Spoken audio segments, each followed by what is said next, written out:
কালনার দিকে নজর রাখতে হচ্ছে। কালনার প্রাক্তন বিধায়ক দেবপ্রসাদ বাগ, নানান দুর্নীতির অভিযোগ তার বিরুদ্ধে। আর এই দেবপ্রসাদ বাগ, তার বাড়িতে ফের পুলিশ। গ্রেফতার হয়েছে দেবপ্রসাদ বাগ, কালনার প্রাক্তন বিধায়ক। আজকে পুলিশ পৌঁছেছে আবার তাকে সঙ্গে নিয়ে। ঠিক কী কারণে তল্লাশি চলছে, কি উদ্ধার, কি জানা হচ্ছে তার কাছ থেকে, ইতিমধ্যেই তো জেরা করা হচ্ছে। পুরো বিষয়টা জানার চেষ্টা করব। নবকুমার রয়েছে আমার সঙ্গে। তবে তার আগে আরও একবার জানাই, কালনার প্রাক্তন বিধায়ক দেবপ্রসাদ বাগ, তার বাড়িতে পৌঁছলো পুলিশ। ত্রাণ সামগ্রী চুরির অভিযোগ, এছাড়াও একাধিক দুর্নীতির অভিযোগ তার বিরুদ্ধে। নবকুমার রয়েছে আমার সঙ্গে। নবকুমার, এখনো পর্যন্ত পুলিশ সূত্রে কি তথ্য সামনে আসছে? ইতিমধ্যেই দেবপ্রসাদ বাগ, তাকে গ্রেফতার করা হয়েছে। সব মিলিয়ে কি তথ্য, তল্লাশি অভিযান কি চলছে? একদমই তাই। দেখো, বিষয়টা হচ্ছে যে গত পরশুদিনকে যখন তাকে রাত্রিবেলা নিয়ে আসা হয়, তার পরবর্তীকালে তার সেখানে 2 ট্রাক মাল ত্রাণের সামগ্রী তাদের হেফাজতে করে পুলিশ। এবং গতকাল রাত্রিবেলা 12টা নাগাদ তাকে নিয়ে আসা হয়।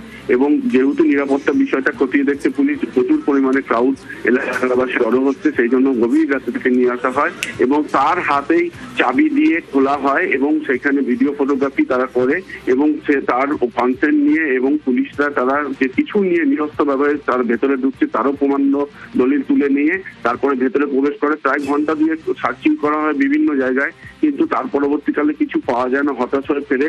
এই বিষয়টা কিন্তু যারা সাক্ষী হিসেবে গেছে তাদের কাছে সূত্রে জানা গেছে যে বিভিন্ন রকম সোনা গয়নার খাপ পড়ে আছে, কিন্তু সেই মেটেরিয়াল গুলো নেই। ইতিমধ্যেই তারা চিন্তা ভাবনা করছে যে সে কোন রকম ভাবে সেই সব জিনিসগুলোকে অন্যত্র ছড়িয়ে দিয়েছে কিনা।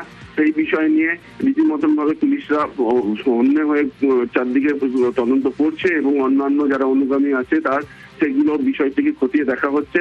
আপাতত ভাবে গতকাল নিরাশ হয়ে তাদেরকে ফিরতে হয়। প্রায় 2টো পর্যন্ত এই সার্চিং চলে।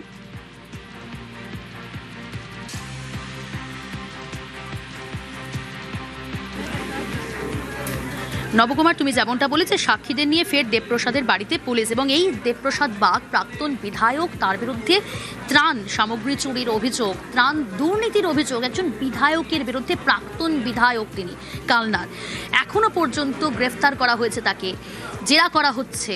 জেরায় পুরো নাম উঠে এলো কি? আরও কেউ জড়িত রয়েছে কিনা এই ঘটনার সঙ্গে? এই বিষয়ে পুলিশ সূত্রে কোনো খবর? সূত্রে খবর হয়েছে যে গতকালকেও আমরা বিশেষ করে তার যে অনুগামী হিসেবে যারা রয়েছে তাদের মধ্যে যা সূত্রে খবর, তার যে বিআই আছে মধু সাহা এবং এখানে যারা আছেন আনাদার ভাবে গোপাল তেওয়ারি থেকে শুরু করে এর আগে যাদের বিভিন্ন নাম আছে তাদেরও পুলিশ গোপন সূত্রে খবর পেয়ে তাদের বিভিন্ন জায়গায় তারা চেষ্টা করছে তাদেরকে নিয়ে আসার জন্য। নজর রাখো নবকুমার, বেশ।